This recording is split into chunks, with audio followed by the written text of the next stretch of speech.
कृष्णाय वासुदेवाय देवकीनन्दनाय च प्रणतक्लेशनाशाय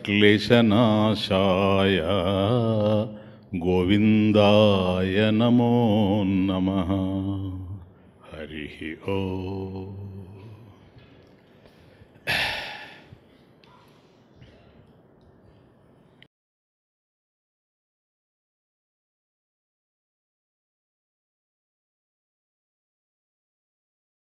మొదటి శ్లోకంలో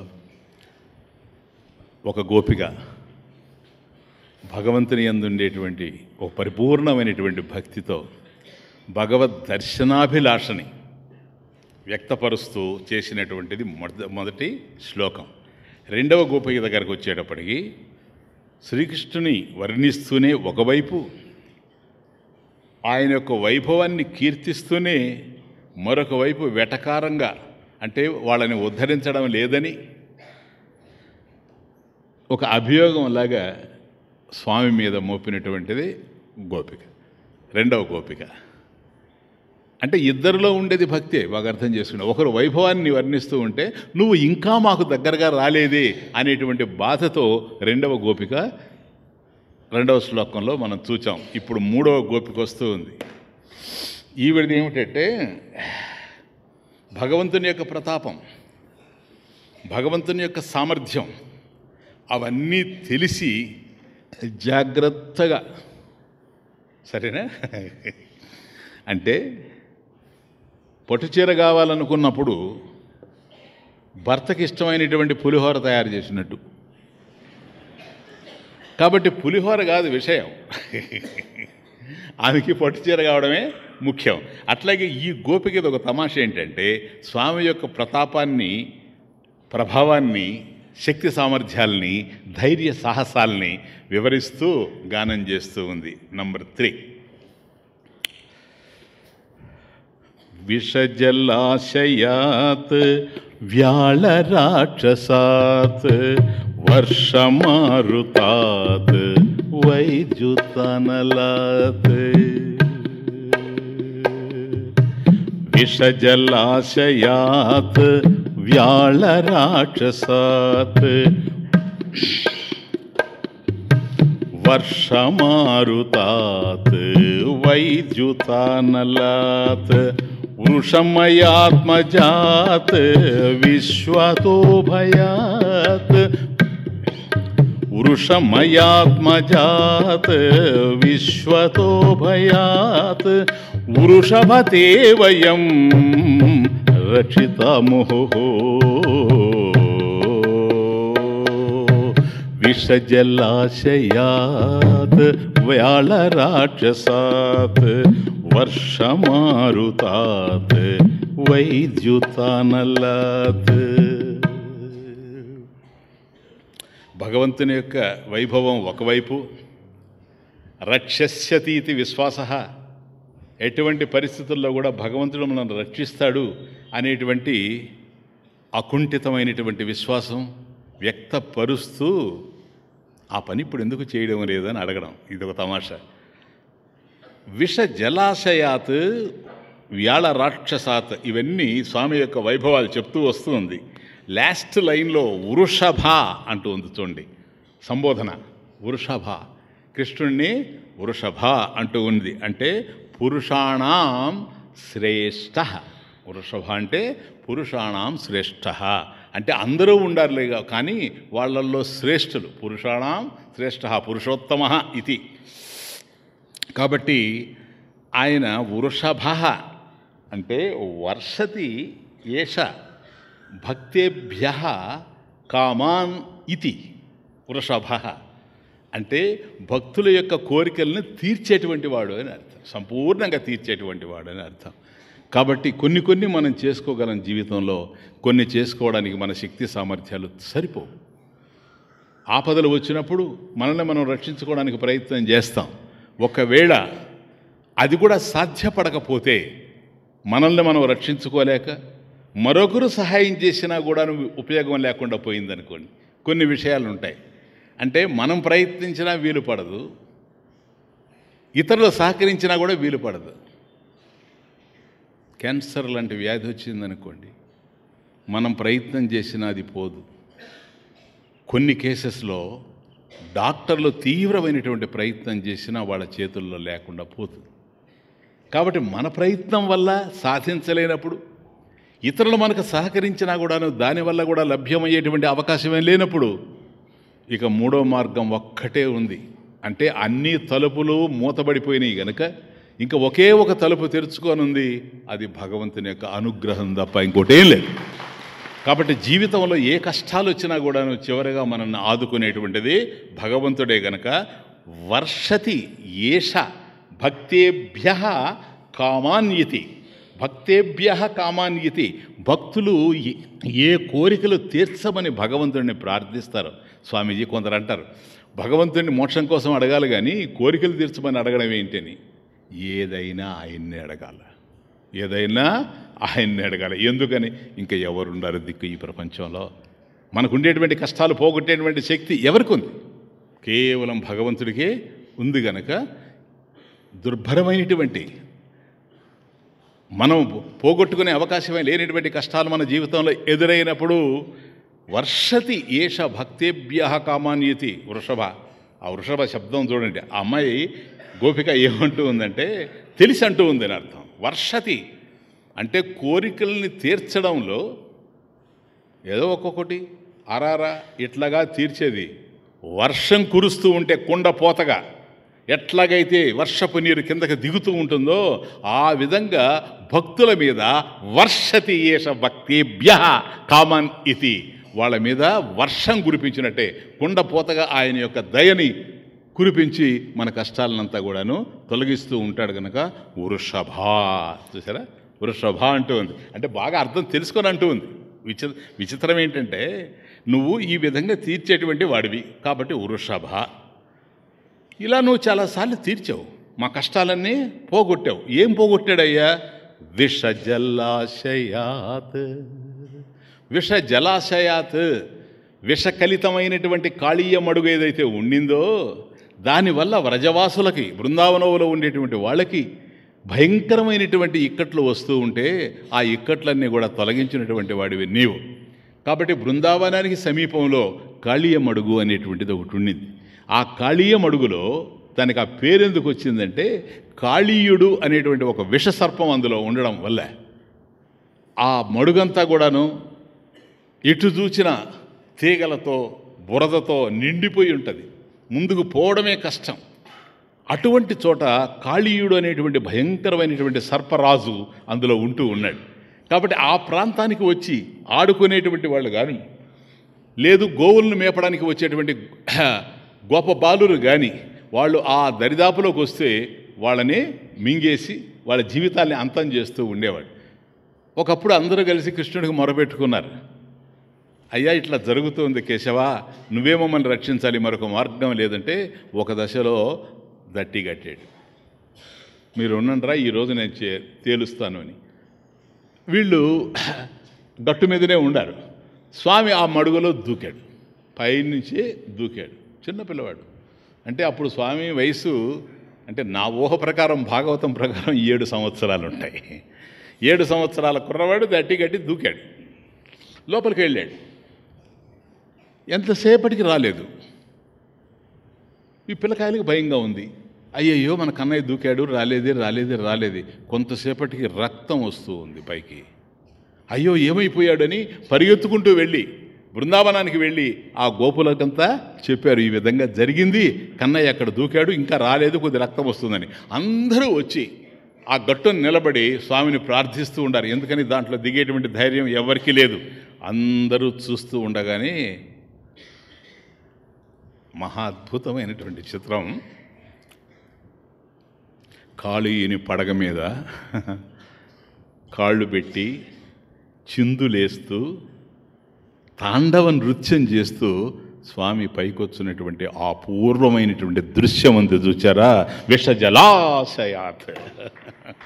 అది సామాన్యమైనటువంటి విషయం కాదు. నేను దీన్ని మన చైతన్య గీతలో కూడాను ఓ చోట రాశాను. అంటే గోపికలు పాడినట్టే రాశాను అది. అందాల మూట మనోముల పంట, అందాల మూట మనోముల పంట, మా బ్రతుకంతా తానుక వింత, మా బ్రతుకంతా తానుక వింత.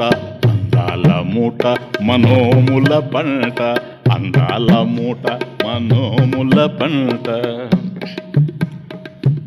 కాళీయమ్మడుగున విషకలిత తోయమ్ము త్రాగి మూర్చిల్లేరి గోవులు గోపులు.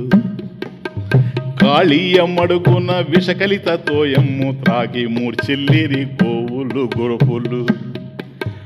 అసువులు బాసిన వారిని కూడా బ్రతికించినవి గోపాలుని చూడుకులు. అంటే చనిపోయి పిల్లలుంటే ఏది ఆ కాళీయుడి యొక్క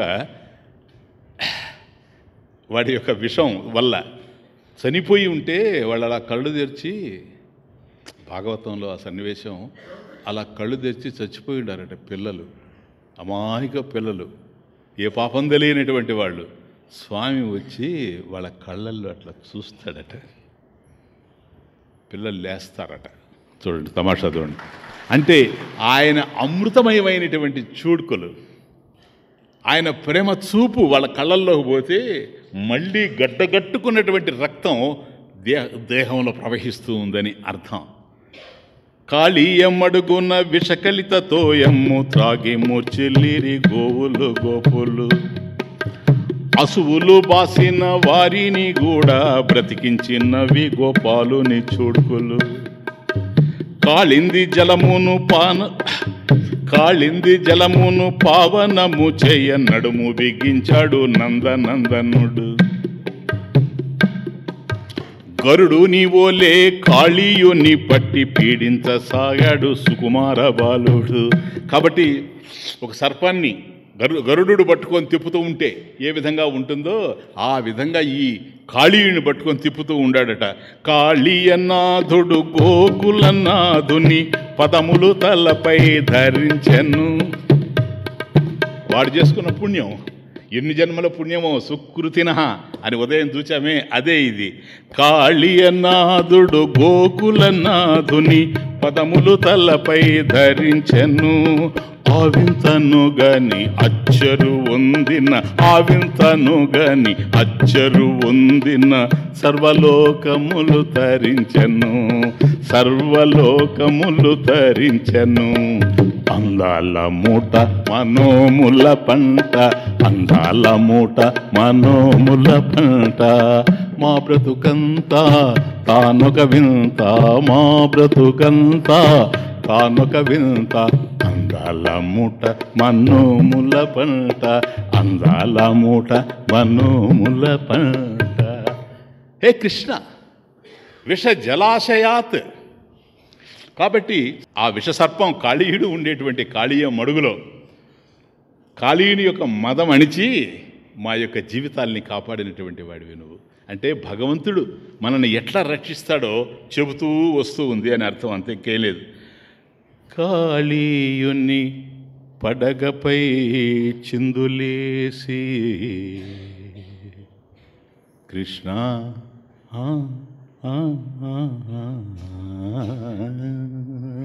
కాళీయుని పడగపై చిందులేసి, కాళీయుని శిరముపై చిందులేసి, తాండవమాడితివి బ్రహ్మాండమదరా. కాళీయుని శిరముపై చిందులేసి, తాండవమాడితివి బ్రహ్మాండమదరా. ఆయన అక్కడ చిందులేస్తూ ఉంటే, తాండవ నృత్యం చేస్తూ ఉంటే కాళీయుడి మీద బ్రహ్మాండం అంతా అదిరిపోయిందట. ఎందుకని? బ్రహ్మాండం ఆయన గర్భంలోనే ఉంది కదా, బొజ్జలోనే. కాళీయుని శిరముపై చిందులేసి, తాండవమాడితివి బ్రహ్మాండమదరా. పడగ ధన్యమైనది, పడగ ధన్యమైనది నీ అడుగు పడగా. పడగ ధన్యమైనది నీ అడుగు పడగా, నీ అడుగుల కడ పడి ఉందు చిన్ని కృష్ణ. కృష్ణ ఆ ఆ ఆ. హే భగవాన్, వృషభ, పురుష శ్రేష్ఠుడా,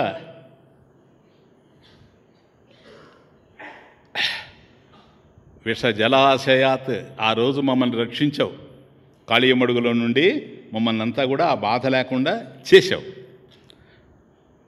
విష జలాశయాత్ వ్యాళ రాక్షసాత్, వ్యాళ రాక్షసాత్, వేళమంటే పాము. కాబట్టి సర్పరూప రాక్షసుడు ఉండేవాడు అఘాసురుడు అని, వాణ్ణి కూడా నువ్వు సంహరించావు.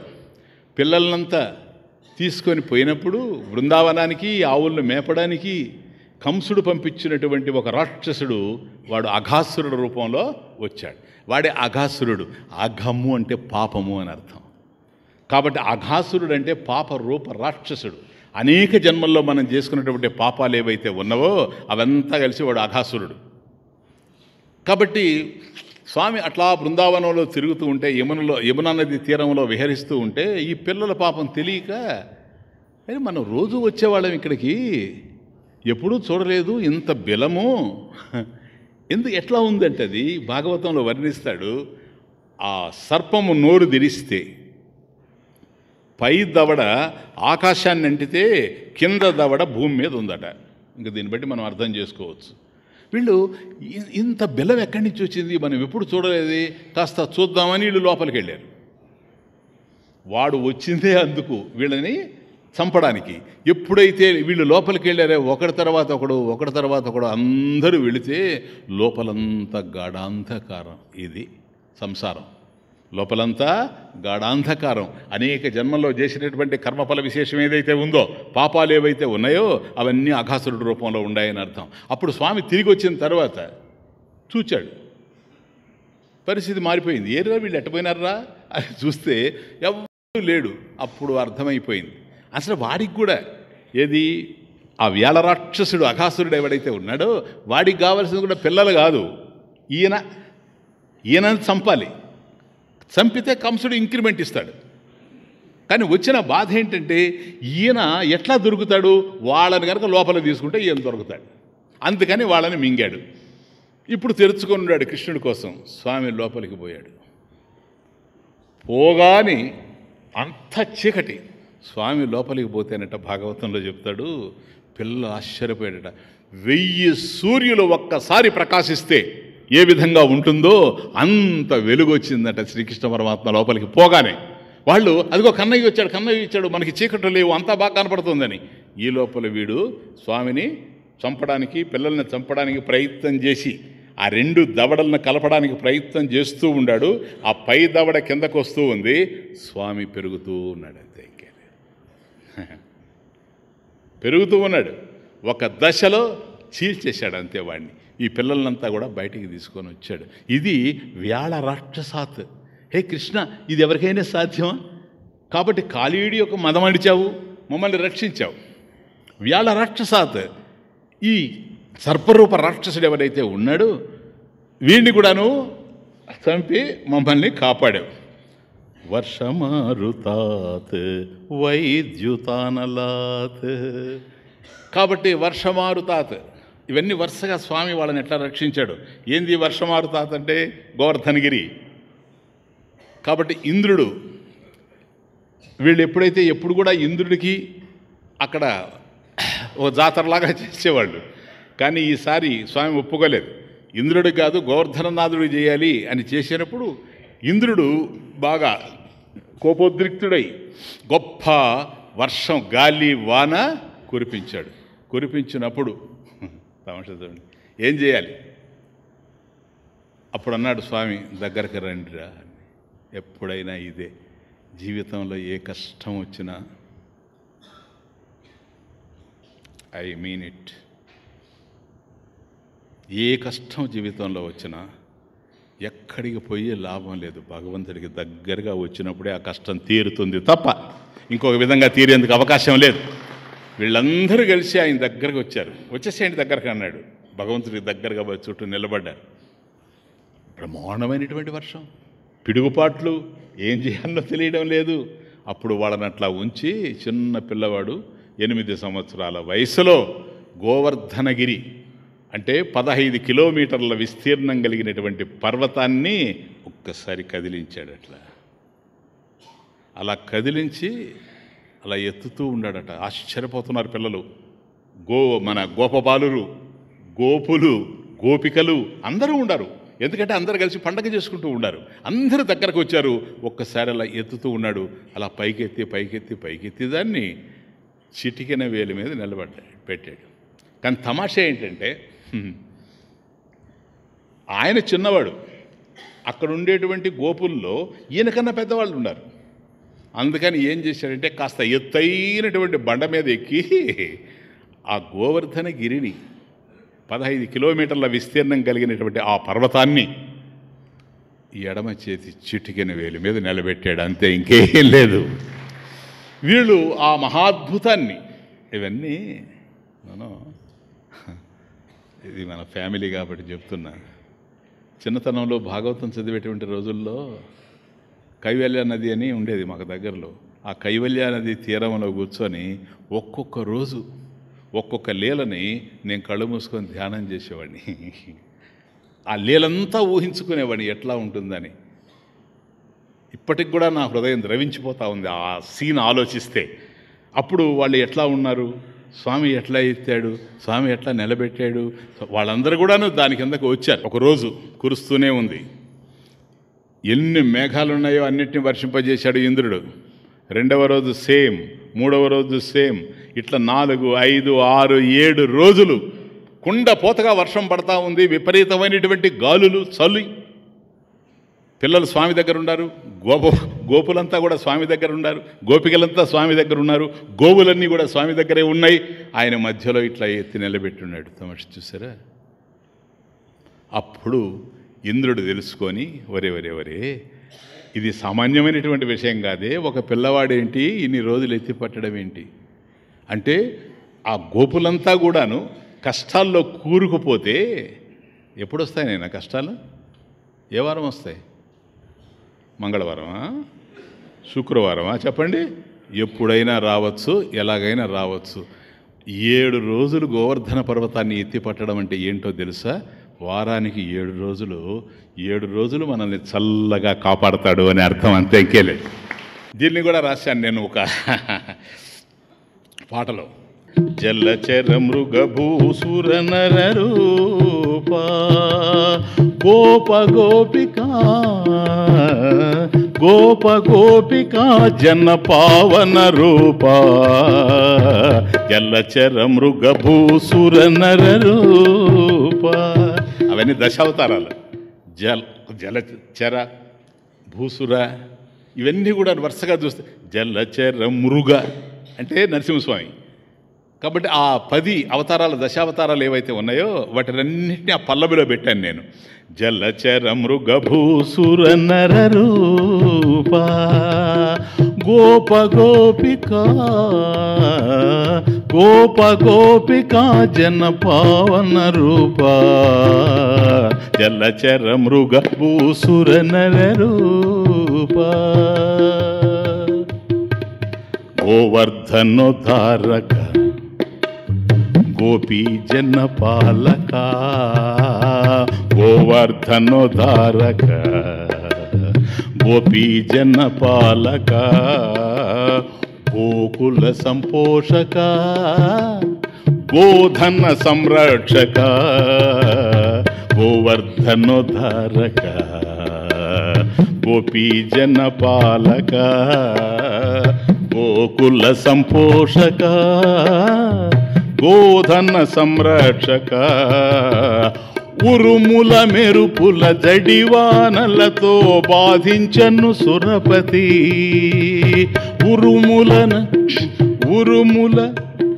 ఉరుముల మెరుపుల జడివానలతో వాదించను సురపతి పుట్టగొడుగు వలె.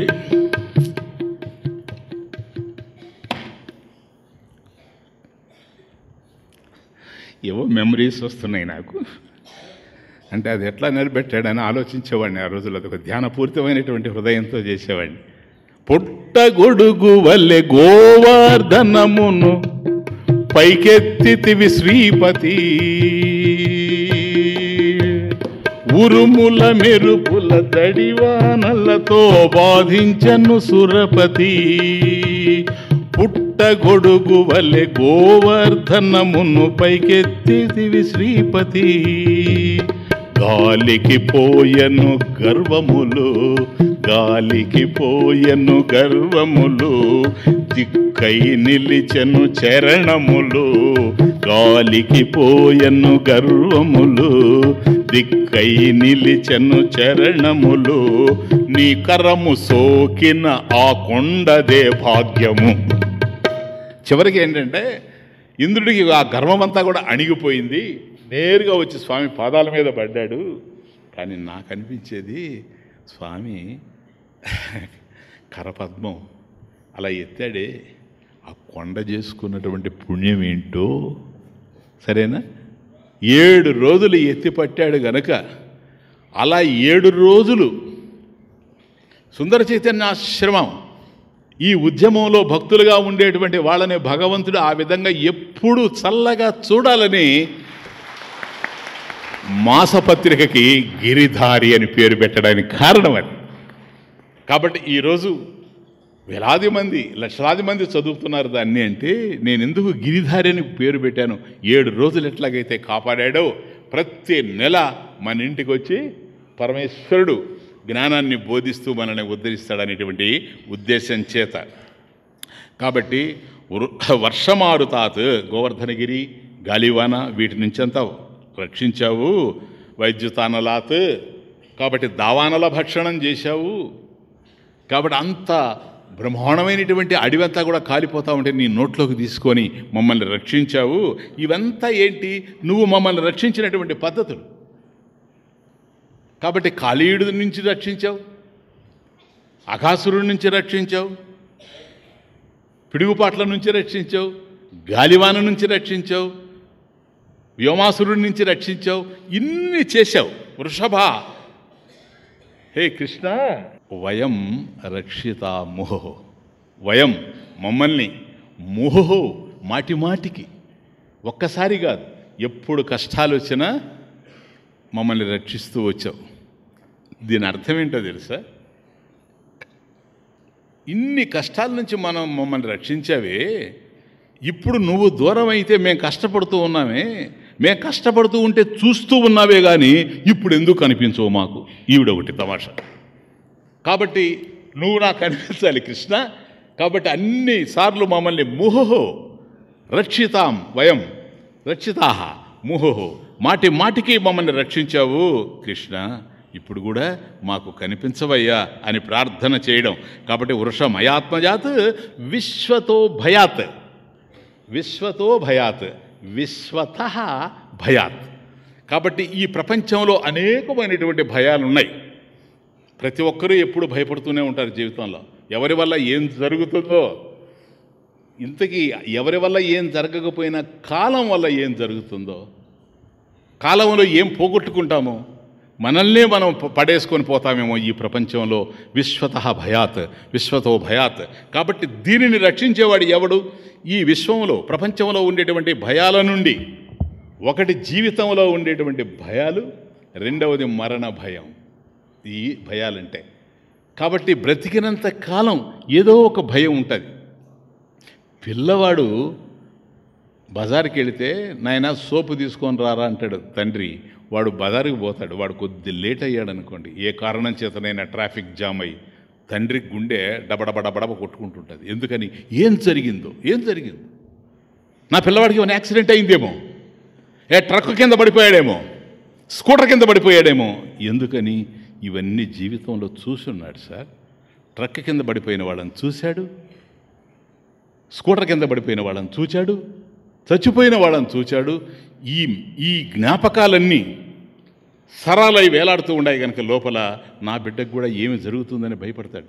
ఏం జరగకపోయినా, అలా ఏం జరగలేదని తెలియదు కానీ భయపడతా ఉంటాడు. విశ్వతః భయాత్. కాబట్టి ఈ ప్రపంచంలో అనేకమైనటువంటి భయాలు ఉన్నాయి. మరణం వచ్చేది అది భయంకరమైనటువంటిది. ఆ మరణం రాకముందే ఇన్ని భయాలు జీవితంలో, సంసార భయాలన్నీ కూడాను ఉన్నాయి. కాబట్టి భగవంతుణ్ణి జగతః సేతుః, విష్ణు సహస్రనామం. జగతః సేతుః. సేతు అంటే వంతెన అని ఒక అర్థం, తీరము అని కూడా ఒక అర్థం. కాబట్టి వంతెన, ఎందుకది వంతెన? మనం నదిని దాటడానికి వంతెన ఉపయోగపడుతుంది. కాబట్టి జగతః సేతు. కాబట్టి ఈ ప్రపంచంలో ఉండేటువంటి బాధలన్నింటినీ మనం దాటడానికి ఒక వంతెనలాగా పరమేశ్వరుడు మనకు ఉన్నాడు. అట్లాగే తీరం చేర్చడానికి, అంటే మరణం నుండి కూడాను మనల్ని విడిపించి మోక్షాన్ని ప్రసాదించడానికి కూడాను భగవంతుడు సిద్ధంగా ఉన్నాడు గనక ఆయన్ని విష్ణు సహస్రనామంలో జగతః సేతుః అని అనడం జరిగింది. అంటే జగతాం సముత్తరణ హేతుత్వాత్ ఇది. జగతః సముత్తరణ హేతుత్వాత్. కాబట్టి ఈ జగత్తులో, ఈ ప్రపంచంలో ఉండేటువంటి భయాల నుంచి, బాధల నుంచి మనల్ని విముక్తి చేసేటువంటి వాడు. సంసారం అనేటువంటి నదిని దాటించడానికి, మోక్షం అనేటువంటి తీరాన్ని చేర్చడానికి పరమేశ్వరుని యొక్క కృప ఆధారం గనక, భక్తుల్ని రక్షించేటువంటి వాడు భగవానుడు గనక, హే భగవాన్, ఇన్నిసార్లు మమ్మల్ని రక్షించావు, ఎన్నోసార్లు రక్షించావు. సరే, ఏం లేదు నాయన, చిన్నది. కేవలం మనం హోటల్కి పోతే వాడు 2 ఇడ్లీ సాంబార్ అడిగితే, వాడు 2 ఇడ్లీ సాంబార్ తీసుకొని వచ్చి ప్లేట్ని ముందు పెడితే, తెలియక గనక దాంట్లో బల్లి పడి ఉంటే జీవితం అయిపోతుంది ఇది. కాబట్టి ఇంత భయోత్పాతంలో ఏమో నాకు అనిపిస్తుంది, స్వామీజీ ట్రాఫిక్ జామ్ అయిపోయింది అందుకని మేము లేటుగా వచ్చాం. అంత ట్రాఫిక్ జామ్లో కూడా నువ్వు సురక్షితంగా వచ్చావంటే నాయన, అది భగవంతుని కృప తప్ప ఇంకొకటి అంటావా నువ్వు? కాబట్టి ఈ విధంగా అనేక సార్లు మమ్మల్ని రక్షించినటువంటి వాడి భగవాన్ ఇప్పుడు ఎందుకు రక్షించడం లేదా? అది పాయింట్. తమాషా చూసారా? ఇంతకుముందు చెప్పిన ఆవిడ అభియోగాలన్నీ, అలిగేషన్స్ ఆయన మీద. ఈవిడ అట్లా కాదు, మెల్లగా చల్లగా పులిహోర చేసి పెట్టి పట్టు వస్త్రం అడగడం. సరేనా? ఇది ఈ గోపిక. ఇవి నంబర్ 3.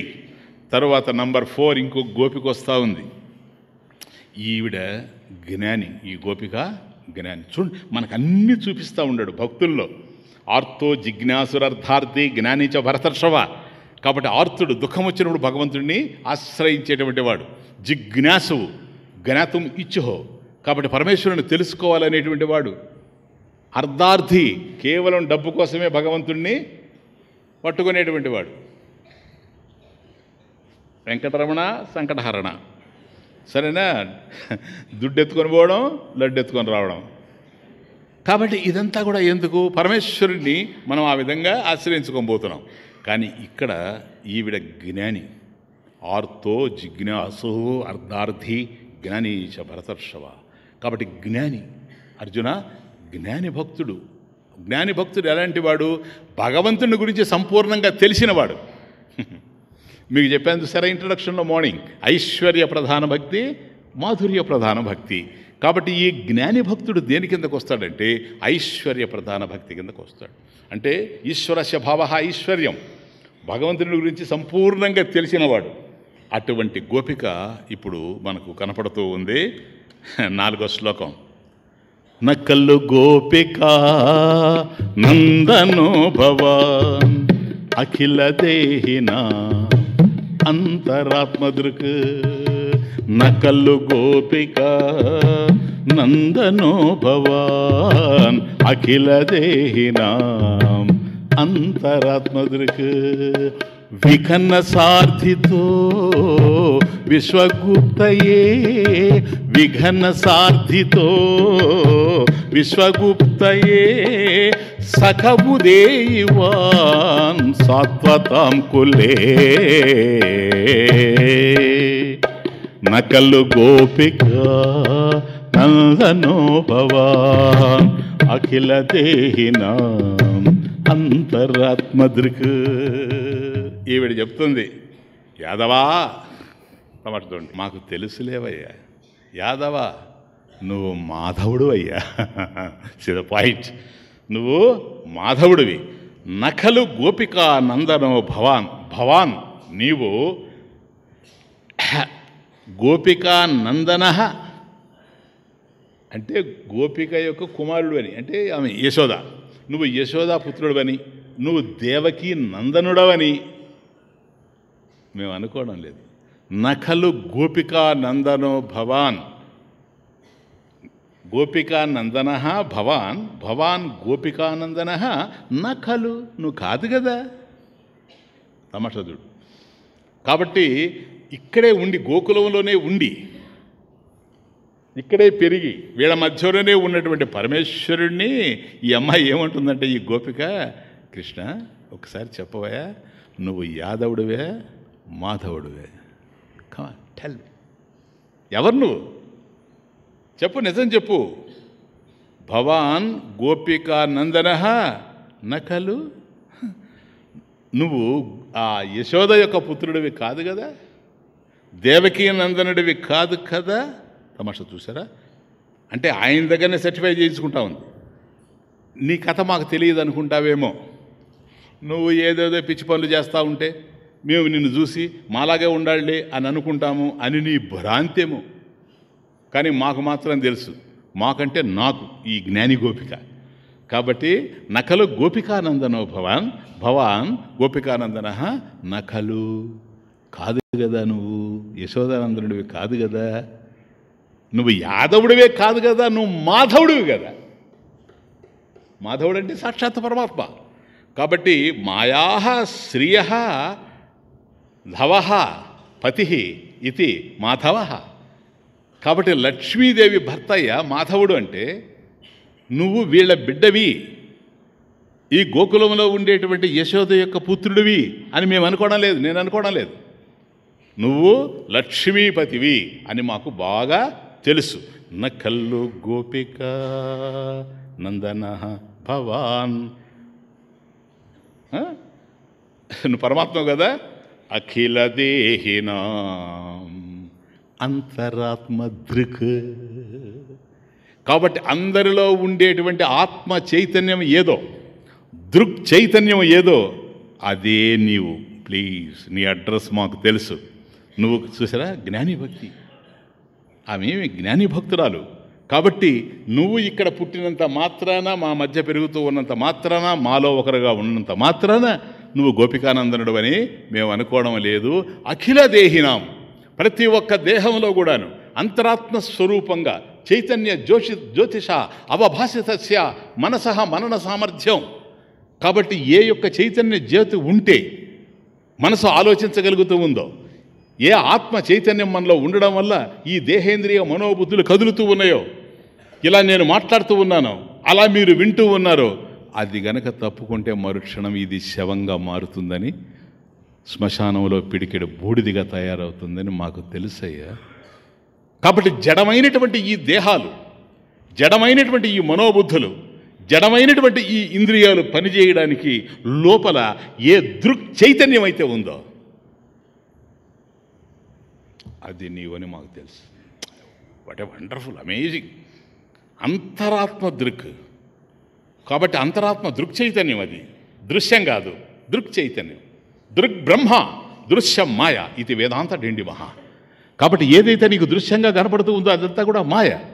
దృక్కు ఏదైతే ఉందో అది పరబ్రహ్మ స్వరూపం. కాబట్టి నువ్వు సాక్షాత్తు పరబ్రహ్మని నాకు తెలుసు. Come on tell me. నకలు గోపికానందనోభవ. నువ్వు గోపికానందనుడివి కాదు కదా, నేను తెలుసుకున్నాను. అఖిల దేహినాం అంతరాత్మదృక్, అందరిలో ఉండేటువంటి ఆత్మ చైతన్యం ఏదైతే ఉందో, ఏది ఉంటే ఈ దేహేంద్రియ మనోబుద్ధులు పనిచేస్తూ ఉన్నాయో, ఏది లేకపోతే మరుక్షణం ఇది శవంగా మారిపోతుందో, ఆ ఆత్మ చైతన్యమే నీవని తెలుసు. అసలు నువ్వు ఎట్లా వచ్చావో కూడా తెలుసు, నీ పుట్టు పూర్వోత్తరాలు తెలుసు నాకు. ఇది ఎట్లా? వికన్న సార్థితో విశ్వగుప్తయే సఖ ఉదయవాన్ సతతాం కులే. ఇక్కడ సంబోధన చూసారా? సఖ. సఖ అంటే సకుడ, చెలికాడ. ఎవరినంటారు ఈ మాట? ఈక్వల్స్లోనే వస్తుంది ఇది. సమాన శీలేషు సఖ్యం. కాబట్టి నువ్వేమిటో నేను అదే. నువ్వు పరమాత్మవి, నేను ఆత్మని. ఆత్మయే పరమాత్మ, అయమాత్మ బ్రహ్మ. కాబట్టి నీకు నాకు తేడా లేదు గనక హే కృష్ణ సఖా ఓ చెలికాడా, ఇది భగవంతుణ్ణి విఘనసార్థితో విఘనస అర్థిత.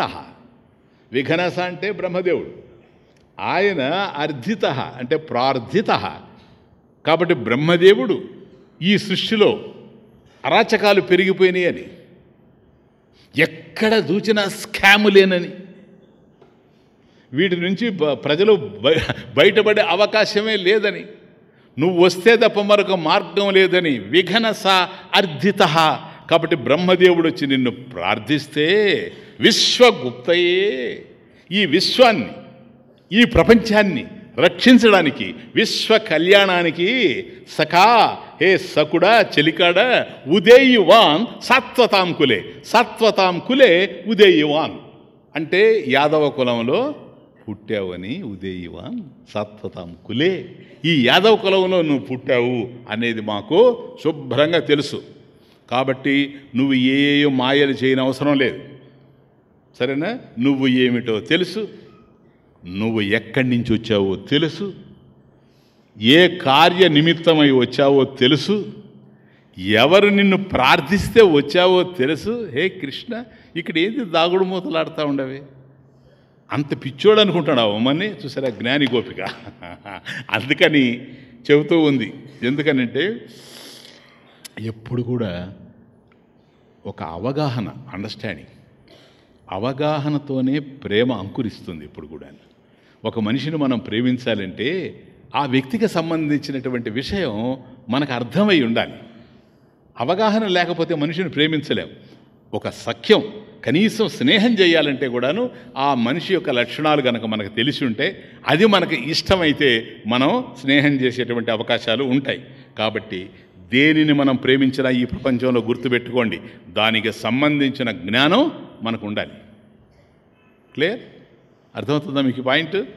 దేనిని ప్రేమించినా దానికి సంబంధించిన జ్ఞానం మనకు ఉండాలి. నువ్వు భగవంతుడిని ప్రేమిస్తున్నావు అంటే, ప్రేమ అంటే మాధుర్య ప్రధాన భక్తి, భక్తి చేయడం. కాబట్టి భగవంతుడిని భక్తి చేస్తున్నావంటే భగవంతుడంటే ఏమిటో నీకు తెలిస్తే నువ్వు భక్తి చేయగలవు. కానీ భగవంతుడంటే ఏమిటో నీకు తెలియనప్పుడు నువ్వు భక్తి చేయలేవు, చేసినా అది నిలబడదు.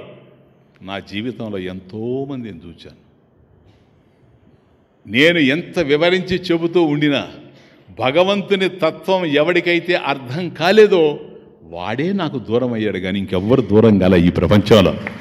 కారణం ఏంటో తెలుసా? వాడు అనేక ఉద్దేశాలతో వస్తాడు. స్వామీజీ నన్ను గౌరవించాలి, స్వామీజీ నన్ను గుర్తించాలి, ఓ చిన్న పూలమాల వేయాలి స్వామీజీ, ఇవన్నీ అనుకొని వచ్చాడు అనుకోండి. అవి జరగలేదనుకోండి. ఎందుకని? స్వామీజీ ఎవరు? ఆయన అందరిని వదులుకొని ఎందుకు వచ్చాడు? ఆయనకేం చదువు లేదా?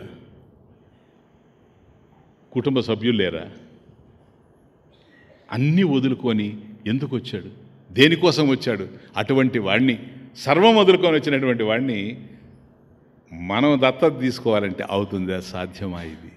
కాబట్టి ఏదైనా సరే ఒక మనిషి నీకు అర్థమైనప్పుడే అతన్ని ప్రేమించగలవు, కానీ లేకపోతే ఎప్పుడూ ప్రేమించలేవు. గురుభక్తి కూడా అదే, అర్థమైతేనే, లేకపోతే మనం ప్రేమించే అవకాశం లేదు.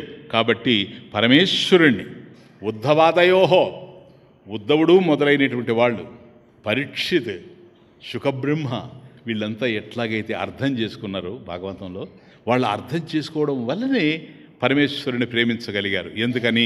అది నశించినటువంటి వస్తువు, అవ్యయ బీజం, అది ఎప్పుడూ ఉండేటువంటిది.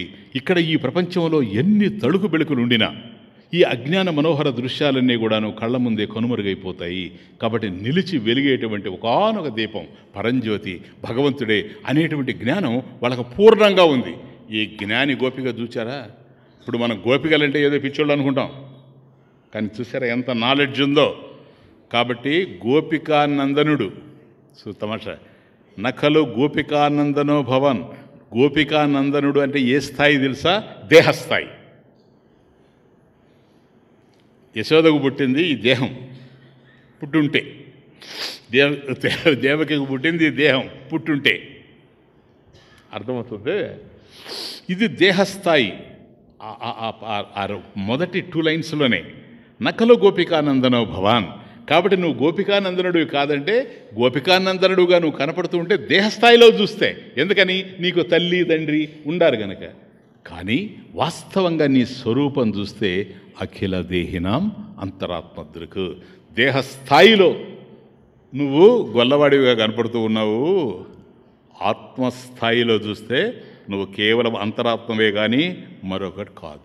కాబట్టి భగవంతుడితో కలిసి పాడుతూ ఆడుతూ ఉండేటువంటి గోపికలకి ఇంత జ్ఞానం ఉంది. చూసారా, చిన్న విషయం కాదు ఇది. అందువల్ల యథా వ్రజ గోపికానాం భక్తి ఎట్లాంటిదంటే నారద మహర్షి అన్నాడు, యథా ఏ విధంగా అంటే వ్రజ గోపికానాం, వ్రజపురంలో బృందావనంలో గోపికలు ఎలా భక్తి చేశారో అదే నిజమైనటువంటి భక్తి. భక్తికి అదే నిర్వచనమని. ఎందరో ఉన్నారు, రామాయణంలో ఎందరో ఉన్నారు మహాత్ములు, భారతంలో ఎందరో ఉన్నారు, భాగవతంలో ఎందరో ఉన్నారు. కానీ నారద మహర్షికి మాత్రం ఇంతకు మించిన వాళ్ళు ఎవరు కనపడలేదు. కనుక యథా వ్రజ గోపికానాం. కాబట్టి గోపికల యొక్క భక్తి ఎట్లాంటిదో అదే ఉత్కృష్టమైనటువంటిది. ఎందుకనండి అని అంటే తత్రాపి నా మహాత్మ్య జ్ఞాన విస్మృత్యపవాద.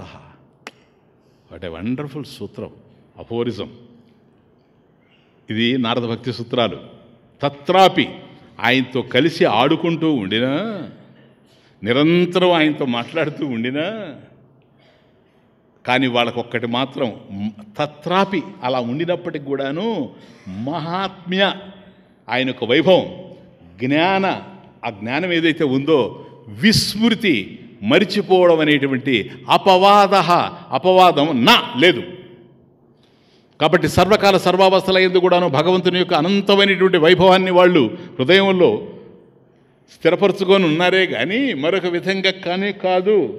ఒకవేళ అట్లా గనక అయ్యుంటే తద్విహీనం జారాణామివ వాటేమంటారు. ఒకవేళ అటువంటి జ్ఞానమే గనక గోపికలకు లేకుండా ఉంటే వాళ్ళు జారస్త్రీలు అనిపించుకునేవాడు. జారాణం జారస్త్రీలు. జారస్త్రీలు అంటే వ్యభిచారిణులు. కాబట్టి శ్రీకృష్ణ పరమాత్మ దగ్గర వాళ్ళ ఆటపాటలన్నీ కూడాను అశ్లీలమైనటువంటివి అని అనుండేవాళ్ళు అన్నారా? కాబట్టి గోపీ వస్త్రాపహారకాయనమా ఏంటది? కాబట్టి గోపికల యొక్క వస్త్రాలను అపహరించినటువంటి వాడికి నమస్కారం. ఆ పని ఇంకెవడైనా చేయమనండి, 32 ఉండవు. కానీ ఆయన విషయంలో ఎందుకు ఆ విధంగా ఉంది అంటే సాక్షాత్ భగవంతుడు గనక ఆ భగవతత్వాన్ని వాళ్ళు అర్థం చేసుకున్నారట. అందువల్ల భాగవతంలోని మొట్టమొదట ఈ సృష్టిని తయారు చేయబోయే ముందు బ్రహ్మదేవుడికే తల తిరిగింది. అసలు ఎట్లా చేయాలో ఈ సృష్టి ఆయనకు అర్థం కాలేదు. తమజం ప్రపద్యే, స్వామిని ప్రార్థిస్తూ ఒక అందమైన మాట అంటాడు, తం అజం ప్రపద్యే. అయ్యా, అజం అంటే పుట్టుక లేకుండా, అజహ అంటే పుట్టుక లేకుండా ఉండడం. కాబట్టి పుట్టుకలేనటువంటి నిన్ను నేను అర్థిస్తున్నాను, ఆశ్రయిస్తున్నాను, ప్రార్థిస్తున్నాను. ప్రపద్యే. ఎందుకని? ఈ సృష్టి కార్యాన్ని నేను నిర్వహించాలి గనక, ఆ శక్తి సామర్థ్యాలు నాకు లేవు గనక నిన్నే ప్రార్థిస్తూ ఉన్నా. అక్కడ విచిత్రం ఏంటంటే భాగవతంలో తం అజం ప్రపద్యే, అజం పుట్టుక లేనిటువంటిది. అంటే అజం అని అన్నప్పుడు నా జాయతే ఇది అజహ, ఏదైతే పుట్టుక లేదో దాన్ని అజహ అంటాం. పుట్టుక లేనిది అని అర్థం. ఆ జహ, జహ అంటే పుట్టడం, అజహ అంటే పుట్టుక లేనిది అని అర్థం. కాబట్టి తం నీవు ఎట్లాంటి వాడివి? అజం, పుట్టుక లేనిటువంటి హే భగవాన్, నిన్ను నేను ప్రార్థిస్తున్నాను, అర్థిస్తున్నాను, ఆశ్రయిస్తున్నాను అన్నాడు. కానీ ఇక్కడ 2 వాదాలు ఉంటాయి.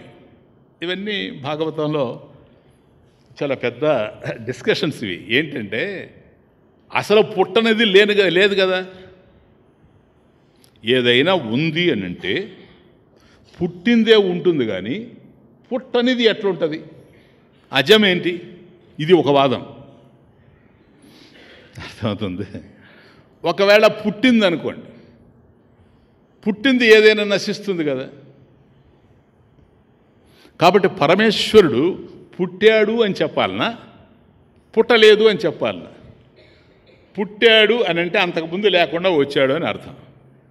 అంతకుముందు లేకుండా కాలంలో ఆవిర్భవించినటువంటి వాడు కాలంలోనే అంతరించిపోతాడని అర్థం. అలా కాలానికి పరిమితమైనటువంటి వాడు భగవంతుడు అయ్యేందుకు అవకాశం లేదని అర్థం. ఇది ఫస్ట్ ఆర్గ్యుమెంట్. అందుకని సెకండ్ ఆర్గ్యుమెంట్ ఏంటంటే, ఒకవేళ పుట్టాడు అని అనుకో, ఏదైనా సరే భగవంతుడు కాదు, పుట్టింది ఏదైనా గిట్టక మానదు. కాబట్టి భగవంతుడు కూడాను గిట్టేటువంటి వాడే. మరి మనలాగే ఆయన కూడా చచ్చిపోయేటప్పుడు పుట్టుగా గిట్టుగా ఈ రెండు కూడా ఆయనకు ఉంటే, జనన మరణాల ఊబిలో ఆయన కూడా చిక్కుకుపోతే ఆయనేం భగవంతుడు సార్?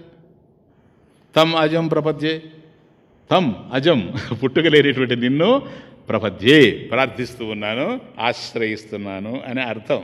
కాబట్టి దీనికి భాగవతం అన్నది అజహ అజతి గచ్చతి ఇది అజహ. ఎంత అద్భుతమైన అర్థమో చూడండి. అజతి అంటే గచ్చతి, ప్రవేశించడం, పోవడం, గమనం. గచ్చతి అంటే గమనం. కాబట్టి అజహ అనేటువంటి శబ్దానికి గచ్చతి అని అర్థం. ఎక్కడికి పోతూ ఉన్నాడయ్యా భగవంతుడు? భక్త హృదయం గచ్చతి ఇది అజహ. కాబట్టి భక్తుల హృదయాల్లో ప్రవేశిస్తూ ఉన్నాడు సార్. అందువల్ల అజహ అంటే ఈ రెండు వాదాలు వచ్చి, ఏదైనా పుట్టిందంటే అది గిడుతుందని, అసలు పుట్టంది ఉండదని, ఈ రెండు వాదాలు ఏవైతే ఉన్నాయో ఆ రెండింటినీ తోసిపుచ్చుతూ అజహ అంటే గచ్చతి. ఎక్కడికి గచ్చతి? ఎక్కడికి పోతున్నాడు? భక్త హృదయం గచ్చతి ఇది అజహ. కాబట్టి ఎవరైతే భగవంతుడిని ప్రార్థిస్తారో, ఎవరైతే భగవంతుడిని వేడుకుంటారో, ఎవరైతే భగవంతుడిని కీర్తిస్తారో, ఎవరైతే భగవంతుడిని ధ్యానిస్తారో అటువంటి వాళ్ళ హృదయంలోకి ప్రవేశించేటువంటి వాడు. ప్రవేశించాడు అంటే లేక కాదు, ఉన్నవాడే ఉన్నట్లుగా తెలియడమే ప్రవేశం. ఉన్నాడు అని తెలియడమే ప్రవేశం. ఇది ఎందుకని చెప్తున్నానంటే, ఒక అద్భుతమైన వాక్యం ఉంది.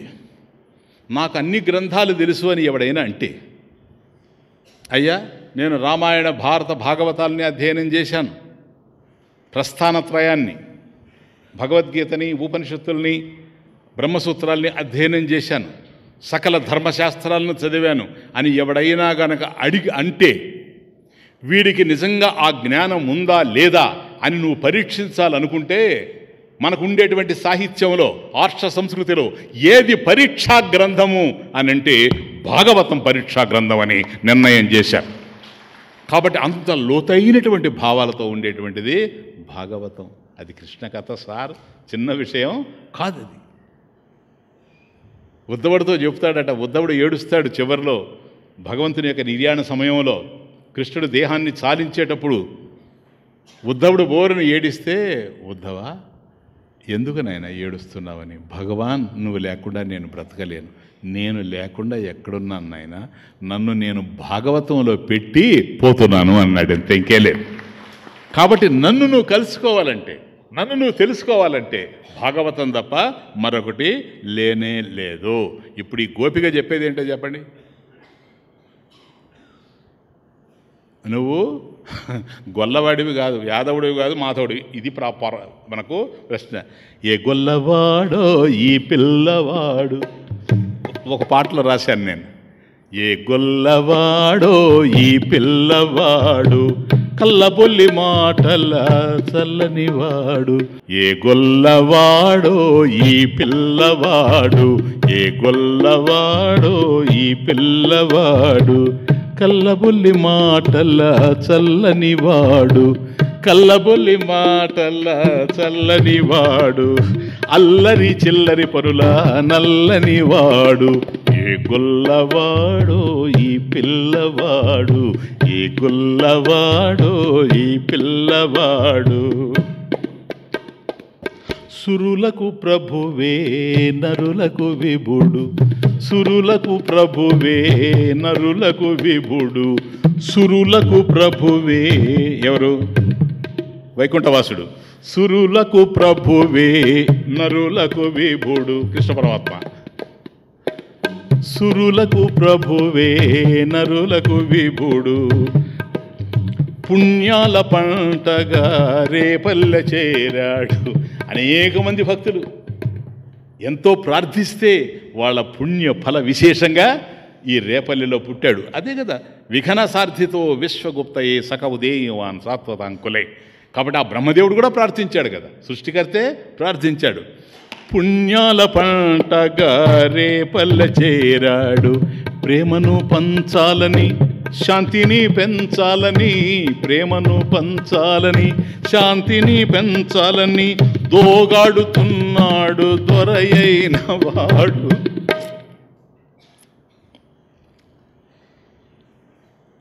ఎటువంటి సృష్టికి ఆధారమైనటువంటి వాడు, ఆధార నిలయ. ఆయన ఇక్కడ దోగాడుతూ ఉండాడట. ఎక్కడ? గోకులంలో. సురులకు ప్రభువే నరులకు విభుడు, పుణ్యాల పంటగా రేపల్లె చేరాడు, ప్రేమను పంచాలని శాంతిని పెంచాలని, ప్రేమను పంచాలని శాంతిని పెంచాలని దోగాడుతున్నాడు దొరయైన వాడు. నమ్మినోళ్ళ ఇళ్ళ ముందు ఎక్కడ దోగాడుతూ ఉండాడు? అద్యాడ. నమ్మినోళ్ళ ఇళ్ళ ముందు మోక్షమై గోవిందుడు. కాబట్టి మోక్షం ఎక్కడికి వచ్చిందంటే గోపికా స్త్రీల యొక్క ఇళ్ల ముందు దోగాడుతూ ఉందట మోక్షం. వాళ్ళది ఎట్లాంటి భక్తో, ఎంత మాధుర్య ప్రధానమైనటువంటి భక్తో, ఎంత ఐశ్వర్య ప్రధానమైనటువంటి భక్తో మనం అర్థం చేసుకోవచ్చు. కాబట్టి హే కృష్ణ, నువ్వు ఎవరో మాకు తెలుసు. తపములెన్నో చేసిన తపస్సులకు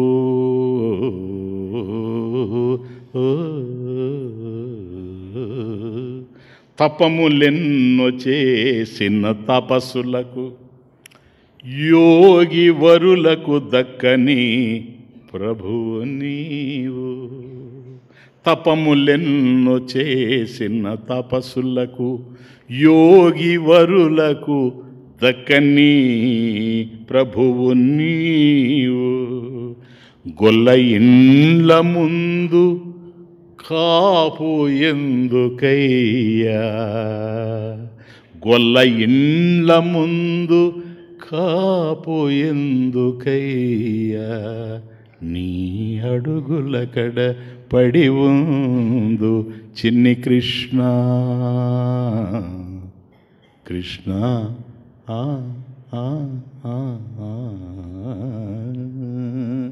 కాబట్టి దాని అర్థమేంటి?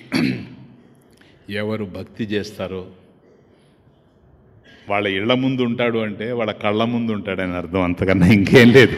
కాబట్టి పరమేశ్వరుని భక్తి చేసి ఆయన యొక్క అనుగ్రహాన్ని మనం పొందాలి. ఇది జ్ఞాని గోపిక. తర్వాత ఇంకొక గోపిక, ఈవిడిది ఇంకొక తమాషా. ఒకసారి నీ చేయి నా తల మీద పెట్టరాదా, ఇది ఏంది ఇది? ఇంకొక గోపిక ఇప్పుడు నంబర్ 5 కదా. ఈవిడంటూ ఉంది, అయ్యా చిన్న పని చేయరాదు, మనం అందరం ఒక చోట ఉండేవాళ్ళం, గోకులంలో ఉండేవాళ్ళం, నువ్వు మాకు ఏం చెప్ప, నీ చేయి మా తల మీద పెట్టు. ఆయన ఏమన్నా రాజకీయ నాయకుడు అన్న తెలియక అడుగుతా. నో నన్ను అడుగుతారు కదా చాలామంది, స్వామీజీకి తల మీద చేయబెట్టండి. నేను అట్లాంటి వాడిని కాదు, అది వేరే స్వాముల వాళ్ళు ఉన్నారు, వాళ్ళ దగ్గరకు పో నువ్వు. కాబట్టి నేను తల మీద చేయబెట్టేవాడిని కానీ కాదు, నీ తలలో ఉండే భ్రాంతిని తొలగించేవాడిని కానీ తల మీద నేను చేయి పెట్టను నాయనని. ఈ గోపిక అంటా ఉంది. ఏదో చూడండి తమాషా చూడండి, స్వామి దగ్గర మీరేమంటారు దీన్ని, అది ఉండ ఒక పదం, వాళ్ళని లొంగ తీసుకోవడానికి మనం చేసేది అంటున్నా మనం ఏంటిది అదే. అందుకని ఈమె ఒక తమాషాగా విరచితాభయం వృష్ణితుర్యతే శరణమీయుషాం సంశ్రుతేర్భయాత్ విరచితాభయం వృష్ణిధుర్యతే చరణమీయుషాం సంశ్రుతేర్భయాత్ కరసరోరుహం కాంతకామదం కరసరోరహం కరసరోరుహం కాంతకామదం శిరసి దేహినః శ్రీకరగ్రహం విరచితాభయం వృష్ణిదుర్యతే శరణమీయుషాం సంశ్రుతే భయాత్ సంశ్రుతే భయాత్ సంశ్రుతేర్భయాత్. ఈవిడేం చెప్తూ ఉందంటే, అయ్యా నాకు నీ కరపద్మ దర్శనం కావాలి, నీ కరకమల దర్శనం కావాలి. కేవలం దర్శనం కాదు, స్పర్శనం. నువ్వు తాకాలి, నువ్వేం చేయని అవసరం లేదు, నా తల మీద చేయబెట్టు. చూడండి, ఇది తమాషా వ్యవహారం. శ్రీకృష్ణుడు ఆయన దివ్యమైనటువంటి కరపద్మాన్ని మన తల మీద పెట్టిన తర్వాత ఇంకేమన్నా కావాల్సింది ఉంటుంది ఈ ప్రపంచంలో. ఈ గోపిక చూడండి తమాషా ఏమంటుందంటే, విరచిత అభయం వృష్ణిధుర్యా. వృష్ణిధుర్యా అంటే వృష్ణి వంశవర్య అని అర్థం. కాబట్టి వృష్ణి వంశం యాదవ కులంలో పుట్టినటువంటి ఓ కృష్ణ వృష్ణిధుర్యా తే శరణం, నిన్ను ఎవరైతే ఆశ్రయిస్తారు, తే శరణం ఈయుషాం, ఆ శరణు పొందిన వారికి ఈయుషాం సంశ్రుతే భయాత్, సంశ్రుతే ఈ సంసారంలో ఉండేటువంటి భయాత్, ఈ భయాల నుండి విరచిత అభయం. అభయం విరచిత అంటే అభయాన్ని అనుగ్రహిస్తావు. సంసారం ఏదైతే ఉందో ఈ సంసారం కేవలం భయాలతో నిండినటువంటిది. అన్నీ భయాలే, ప్రతిదీ భయమే, అనుక్షణము భయమే. ఏ క్షణం ఏం జరుగుతుందో అర్థం కాదు గనక, పరిమితమైనటువంటి జ్ఞానం కలిగినటువంటి వాళ్ళం కనుక ఎప్పుడూ భయపడుతూనే ఉంటాం. కాబట్టి సంసారం అంటే ఏదో కాదు, భయ నిలయం. కాబట్టి ఇటువంటి భయ నిలయమైనటువంటి ఈ సంసారం ఒకవైపు ఉండినా నిన్ను శరణం ఈయుషాం, నిన్ను ఎవరైతే ఆశ్రయిస్తారో, నీ ఆశ్రయాన్ని పొందినటువంటి వాళ్ళకి అభయం విరచిత, అయ్యా నువ్వు అభయాన్ని ప్రసాదిస్తావు. అంటే మీకు భయమే అవసరం లేదు, సంసారంలో ఏ భయమూ అవసరం లేదు, ఆనందంగా నువ్వు జీవించవచ్చు అనేటువంటిది నువ్వు గతంలో చేశావు. అందుకని అంటుంది కాంత. థర్డ్ లైన్ కర సరోరుహం. కర సరోరుహం అంటే కర పద్మం, కర పద్మం, కర కమలం.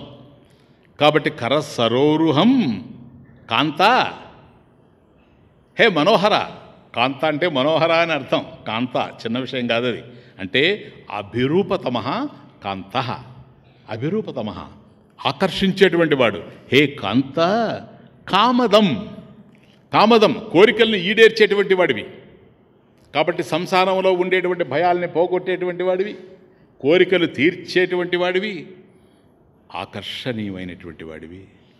కాంత మనోహర అందమైనటువంటి వాడివి. అందమైంది ఏది అంటే ఆకర్షించేది అందమైంది. ఆకర్షించేది ఏది? ఒక కాలంలో ఆకర్షించి మరొక కాలంలో విసుగును పుట్టించేది కాదు. చూసారా, పెళ్లిపీటల మీద ఉండేటువంటి జోష్, జోష్ ఇది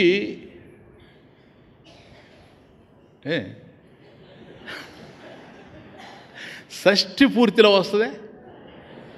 ఒకే విధంగా ఉంటాయి. పెళ్ళి అప్పుడు ఏం జరుగుతుందో షష్ఠి పూర్తిలో అదే. పక్కన కూర్చుంటారు ముసలమ్మ ముసలాయన. అప్పుడు ఎంతమంది మనం ఉండినా ఆ పెళ్ళిలో ఆ ఫంక్షన్లో మధ్యలో ఆవిడ నీళ్ళు నేను చేసి చచ్చానా? చూశాను నాయనా, నేను చేయడానికి అవకాశం ఏముంది? చూశాను, పెళ్ళిళ్ళల్లో చూశాను, చిన్నప్పటి నుంచి చూశాను. ఏంది అతను అట్లా ఉండేటప్పుడు ఇట్లా ఉంటాడు, నవ్వుతూ ఉంటాడు. నవ్వగానే ఆవిడ ఇవన్నీ నేను చూసినప్పుడు ఉన్న విషయాలు, ఇవన్నీ నేను చూసినప్పుడు ఉన్న విషయాలు ఇప్పుడు అట్లాలే. ఆవిడ ఏరా హే మనం తల దించుకోవాల్సి వస్తుంది.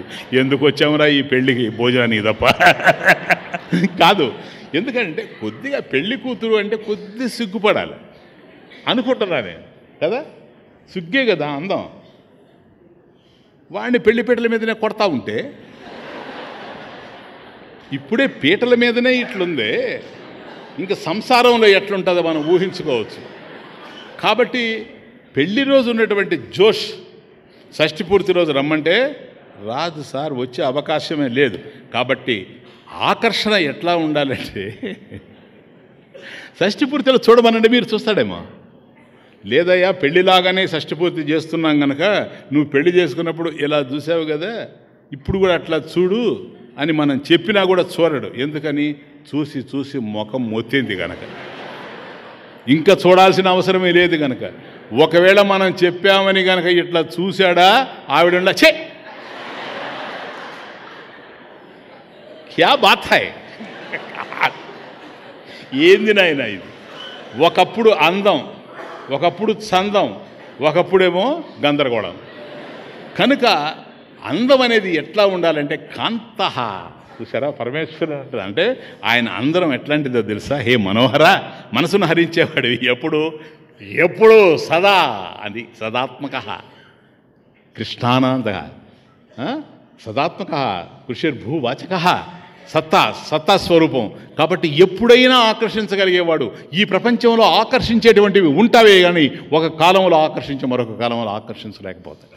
కానీ నిరంతరం మన హృదయాన్ని ఆకర్షించేటువంటి వాడు సాక్షాత్తు పరమాత్మ ఒక్కడే గనక శరణమీయుషాం. కాబట్టి నిన్ను ఎవరైతే ఆశ్రయిస్తారో, నిన్ను ఎవరైతే శరణ పొందుతారో, హే కృష్ణ కాంత, హే మనోహర, కామదం కోరికలను తీర్చేటువంటి వాడివి కనుక నువ్వు శ్రీకరగ్రహం. వాట్ ఏ వండర్ఫుల్ ఆ పదప్రయోగం. శ్రీకర్ అంటే అమ్మవారు లక్ష్మీదేవి. ఆమె యొక్క కరపద్మాన్ని పట్టుకున్నటువంటి వాడివి నువ్వు. కాబట్టి నీ చెయ్యి ఏమి సామాన్యమైన చెయ్యి కాదు. కాబట్టి లక్ష్మీదేవి యొక్క కరపద్మాన్ని పట్టుకున్నటువంటి వాడివి, శ్రీదేవి చేతిని పట్టుకున్నటువంటి నీ కర కమలాన్ని శిరసి దేహి నహ నహ, మా యొక్క శిరసి తల మీద పెట్టు తండ్రి, ఒక్కసారి పెట్టు. ఈ గోపిక చూడండి తమాషా. అంటే ఏంటి?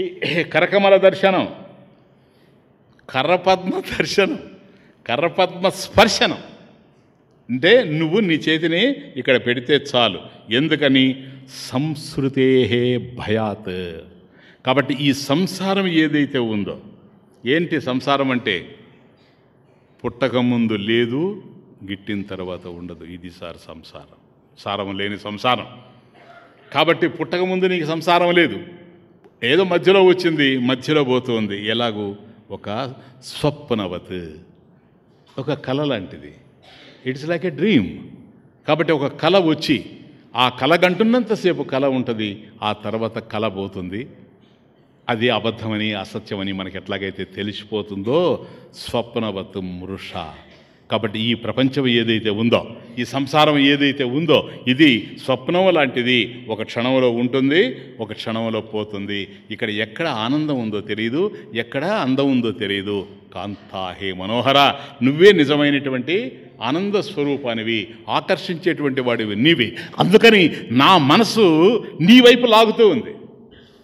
ఎట్లాగైతే ఒక ఇనుప ముక్కని అయస్కాంతం ఎట్లాగైతే ఆకర్షిస్తూ ఉంటుందో, అట్లాగే నా హృదయాన్ని నీ యొక్క పాదపద్మాలు ఆకర్షిస్తూ ఉన్నాయి. ఆ పాదపద్మాల దగ్గర నేను తల వంచుతూ ఉన్నా. నేను తల వంచుతున్నాను కదా, నీ చేతిని నా తల మీద పెట్టు, పెట్టువయ్యా అంటే పెడితే ఏమొస్తుంది? అందుకని కాంత నాయన. క అంటే బ్రహ్మ, క అంటే బ్రహ్మ, అంతః అంటే వినాశం, అంతః అంటే వినాశం. కాంతః ఇదొక అర్థం. ఏంటో తెలుసా? బ్రహ్మదేవుడు సృష్టి స్థితి లయాలు ఇవన్నీ కూడా చేస్తూ పోతాడు సార్. కాంతః కా బ్రహ్మ, అంతః అంటే సమాప్తం. అంటే భగవంతుని యొక్క సృష్టినే సమాప్తం చేయడం. అంటే ఏంటిది? పుట్టుక లేకుండా చేయడం, జన్మరాహిత్యం. కాబట్టి కాంత అనడంలోనే, హే మనోహర, నీ యొక్క కరకమలాన్ని మా యొక్క తల మీద పెట్టవయ్యా. లలాట లిఖిత రేఖ పరిమాష్టిం న శక్యతే, లలాట లిఖిత రేఖ. కాబట్టి నొసటి రాత ఏదైతే ఉందో, బ్రహ్మదేవుడు రచించినటువంటి నొసటి రాత ఏదైతే ఉందో, పరిమాష్టుం న శక్యతే, దాన్ని పోగొట్టడం అనేటువంటిది ఎవరికి సాధ్యం కాదు. ఎందుకంటే అది బ్రహ్మరాత. కానీ ఆ బ్రహ్మరాతే మా సంసారాలకు కారణమైంది, మా దుఃఖానికి కారణమైంది. లలాట లిఖిత రేఖ పరిమాష్టుం నశక్యతే. నొసటి వ్రాతని తొడవడం ఎవరి వల్ల కాదు. కానీ నీ కర్ర పద్మం, నీ కర్ర కమలం గనక మా తల మీద పెడితే ఆ నొసటి రాత, చేతి రాత అన్నీ కొట్టుకుపోతాయి, అంతే, ఇంకేలేదు. కాబట్టి ఒక్కసారి నీ కరపద్మాన్ని, నీ కరకమలాన్ని మా తల మీద వచ్చు. మేము నీ పాదాల మీద పడుతున్నాం, నీ కరకమలాన్ని, కరపద్మాన్ని మా మీద ఉంచు. గోవింద గోవింద జన్మలన్నీ గోవింద, జన్మలన్నీ గోవింద, కర్మములన్నీ గోవింద, గోవింద గోవింద జన్మలన్నీ గోవింద. ఆ కరపద్మం మా తల మీదకి వచ్చిందంటే ఇంక జన్మ లేదు, జన్మరాహిత్యమే. జన్మములన్నీ గోవింద, కర్మములన్నీ గోవింద, గోవింద గోవింద జన్మలన్నీ గోవింద. శరణన్న వారికి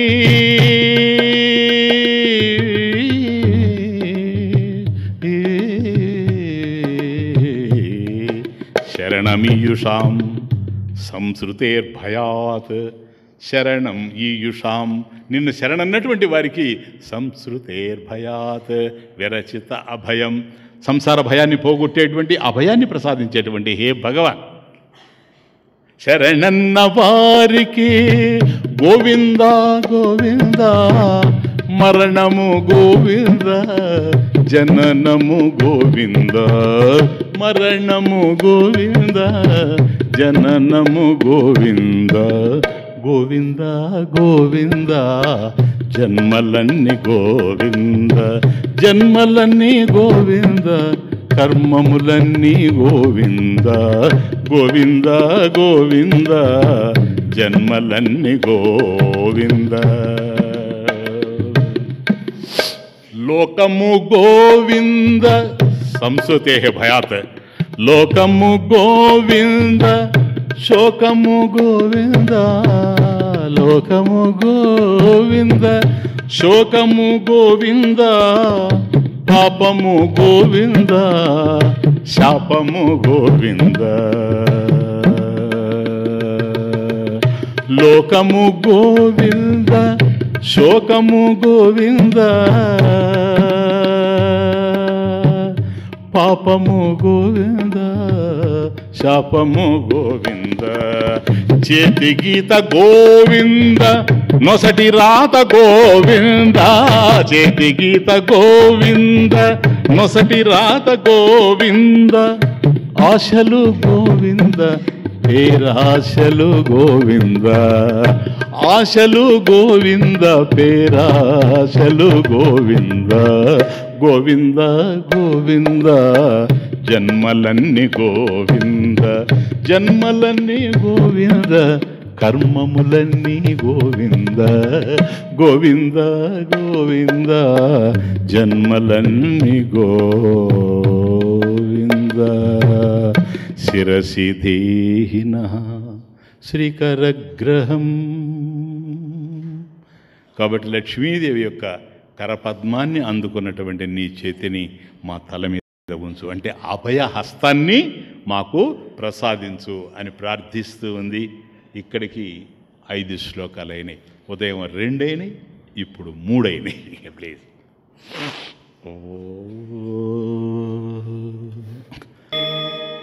ॐ पूर्णमदः पूर्णमिदं पूर्णात् पूर्णमुदच्यते पूर्णस्य पूर्णमादाय पूर्णमेवावशिष्यते। ॐ शान्ति शान्ति शान्ति।